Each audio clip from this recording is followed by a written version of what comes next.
You're listening to Ideas and Leaders podcast. I'm Elena Paweta, Executive Communication Coach and TEDx organizer. With each episode, I'll share with you communication tips and ideas from top business leaders to help you excel in your career.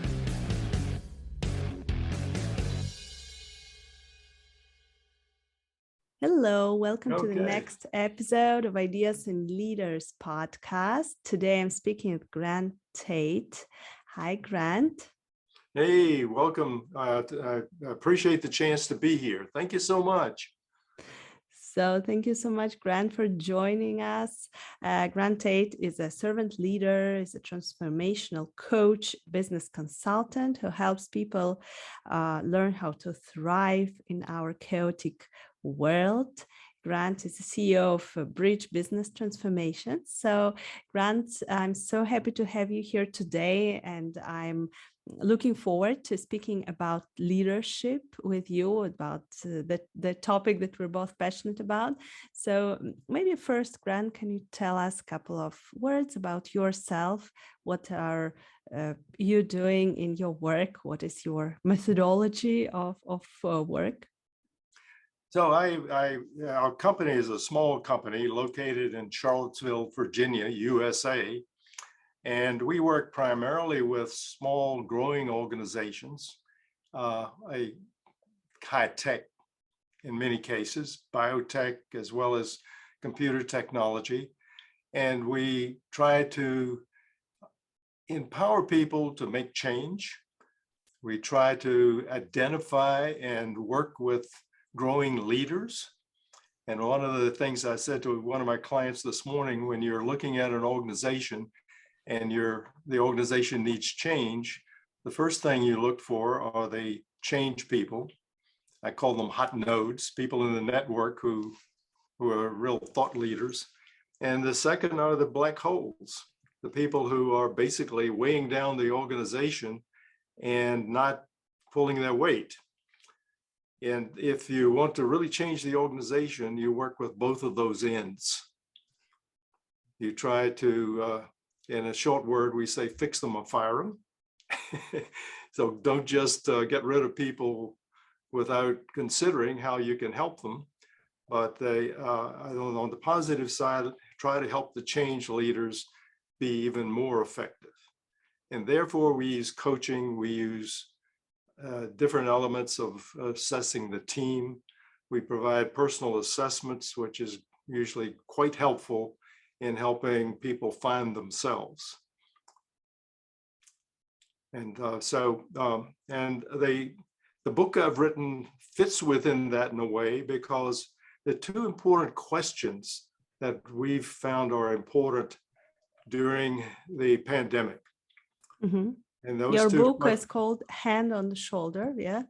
Hand on the Shoulder, Finding Freedom in the Confluence of Love and Career. Yeah. So it looks at both sides of life from a career standpoint as well as a personal standpoint. And the aspect of finding your own freedom is one theme that evolves from the book. How do you find that freedom, and what does freedom mean?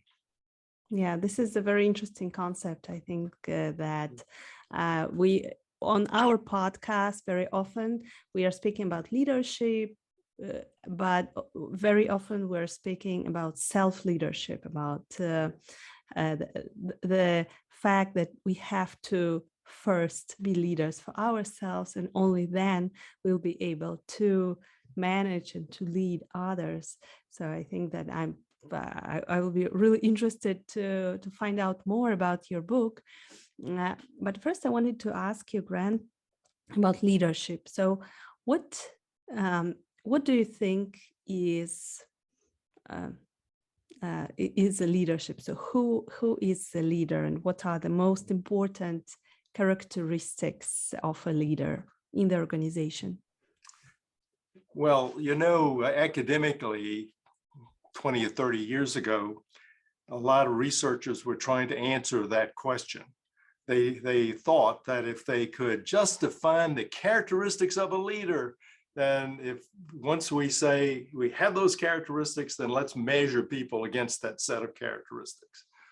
In reality, leaders fit many different categories. Some are quiet introverts, some are extroverts, some are really decisive, some are slower. And the answer is really, it depends on the circumstance and depends on the kind of organization and the kind of styles people use. But one of the things we do in working with people is try to help them build on their strengths. Look for the strengths you have, both from a skill standpoint and from your internal standpoint, that gives you the foundation for growth. And one of the things I ask leaders after I have a conversation with them before I leave the room or the conversation is, are you taking care of yourself? Now, that can have physical implications, particularly during the pandemic, right? But it also asks the inner question, are you taking care of your inner self? And quite honestly, most of them, if they answered honestly, the answer would be no. They are sacrificing themselves for the organization, for working overtime, for doing all sorts of things that are so destructive. And it's important to have that inner strength. And yesterday, my friend in the Netherlands asked me, oh, what do you mean by hand on the shoulder? What's important about that? And the answer to that is that it's a real story in the book where a man physically puts his hand on my shoulder, and the story evolves from there. But what it means from a spiritual standpoint is that hand on the shoulder are the guiding principles to your inner self. I believe that's the fundamental of good leadership. Knowing who you are, knowing the principles that guide you, and knowing the kind of cultures you want to build with your people. And it starts from there. And during the pandemic, we were asking people, people were struggling with those kinds of questions, I think. The first question was, who am I? What do I believe in? And the second question is, what's my role now? And of course, the pandemic, from an organizational standpoint, all the things we thought was going to happen in 5 years, remote work, more flexible organizations, reorientation of trying to get a match between what people wanted and what the organization wants, those things came forward in a rush. All of a sudden, the things that people said, well, in the future, we can address these, we had to address now. And that put a lot of challenges. And what we saw is that a lot of the traditional people in leadership positions were having a lot of trouble because their whole philosophy of how they were doing their job was upset. So that reorientation became really important during these times. And that process is still going on. Yeah. So it is actually, I really like what you say, that it doesn't matter what are your character, what's your character, are you an introvert, are you extrovert, and because the most important is, do you have this self-awareness of yourself, and therefore also awareness of others, awareness of your role in this whole system, and also this flexibility that allows you to go through a lot of different changes that are happening right now.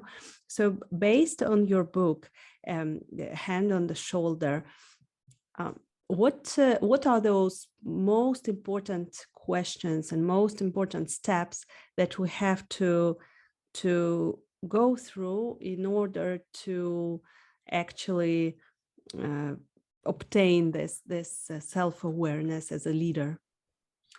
Well, I think one of the important things, and this is a lesson it was a hard lesson for me to learn, is develop the kind of relationships around you, trusted relationships that you can have real deep conversations with people. Leaders, of course, if you're running a big organization, the leaders have to be very careful because others can take advantage of them. But loneliness is a huge issue for top level leaders.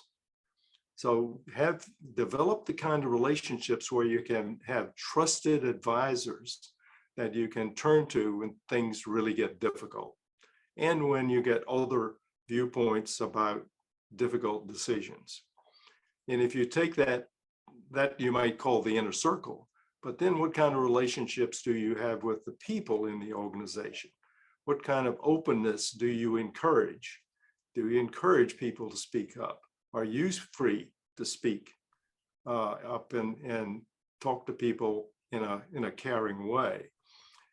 And so one of the questions I think is important is, does my job or my role give me the freedom to be who I am? Now we know that that a lot of people in a leadership position are thinking, well, if they really discovered how incompetent I am, I wouldn't be here. You know, the imposter syndrome. Yes. Statistically, we know that's true. And so the most comfortable position you can have in an organization or in a relationship is, do I have the freedom to be myself? And that's the conversation my wife I have had many times, because one of the most important gifts we give each other is that very gift.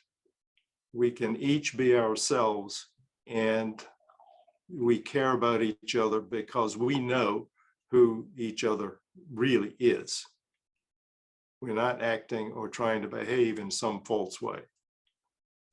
Yeah, it is for sure great to have such relationships, as I had conversations with many leaders, business leaders.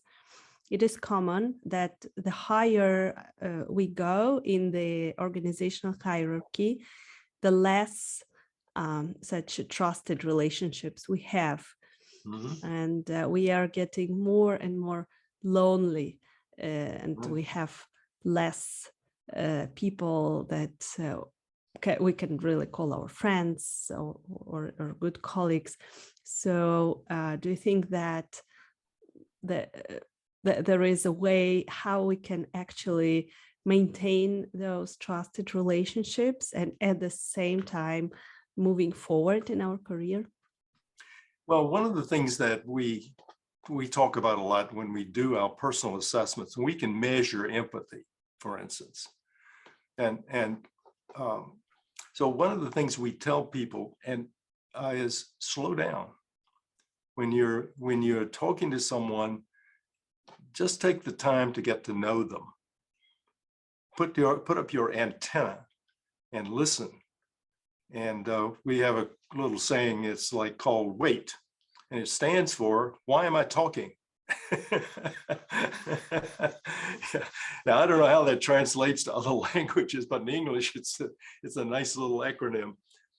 And one of the things that's been fascinating to me is when we measure people's response for empathy, practical thinking, and systemic thinking, people who are exceptionally high on those factors typically have a communications problem. And the reason is they're quick, they understand things quickly, and they want to get on to the next thing. And I typically tell those people, you know, it's good news and bad news. Your test shows that you really understand things quickly. You're a quick learner, you make good decisions. The bad news is not everybody's like that. And that doesn't mean that the person who's not like that isn't a good worker, good performer, good companion, but they are just operating in a different sphere, different world. Take advantage of the situation and slow down, pay attention, communicate. And I think that's literally true in new relationships. When we do the assessments of people, they've answered all the questions, we have the report. My target is 5 minutes. That after I read their report and we have them on a discussion just like this one, I want to establish rapport in 5 minutes, because we're going to talk about things that require trust. Now, obviously, I can't go but so deep in 5 minutes, but I can. That 5-minute target tells me, Grant, pay attention. Think about what this person is thinking. How can I help them? What's important? And that orientation can help set the stage. Yeah, yeah. So we have discussed focusing on yourself and asking questions like, who am I? What do I believe in? What is my purpose? And focusing on others, on relationships, and not rather talking about yourself, but asking questions and being interested in other people. And what else do you think is critical for understanding for leaders, especially during the moment of crisis that is happening right now, because we have a lot of challenges for leaders right now in the business world that maybe previous generations of leaders did not have, and the expectations, the challenges are much higher. So what do you think, what would you recommend to those modern leaders who have to lead in this volatile world? Well, one of the funny responses that are quite different from what I said about the sensitivities just now is symbolic things count. When I was sent out to turn around a big software lab that was in trouble, one of the first things we did was change all the pictures in the location. This, of course, was when everybody worked on a location. Big modern glass building with 50,000 feet of computers. And I walked into this building and their pictures on the wall were of 18th century sailing ships. And luckily I was working for a company that had an art director. I called that person up and said, hey, let's change these to modern pictures that say we're under change. And it actually got those done in a week. And people that were talking about, oh my gosh, what's happening around here? A new way of thinking. And one of the things that we're experiencing right now is companies with remote workers. How do you create the culture? And those symbolic things really count. And if I'm a leader and we're bringing people back for their first meeting, what does that reboarding process look like? What do I do first? What do I say? How do I talk to people? How can I encourage them to get to know each other? We've for years talked about onboarding new employees, but we have to reboard everybody now.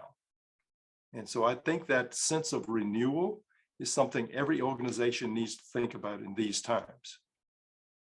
Yes, definitely. So what are some of the ideas for such symbolic things that we can do for companies that are working distantly, for teams that are meeting maybe once a month, or even not meeting at all physically? Because now I know that there are a lot of teams like this. So do you have any recommendations maybe from your clients, what we can do to still keep this team energy going online? Well, one of the things, of course, is we advocate morning huddles. We have a very active management system. In theory, the management system needs to be adaptable to the pace of change in the organization. We're all under rapid change now. So we say, get your team together for 15 minutes in the morning, and it can be over a medium like this, Zoom or whatever works. Make sure everybody understands what we're trying to do. So clarity of direction is critically important. And then provide feedback. People need the feedback so people don't feel isolated in their own little environment.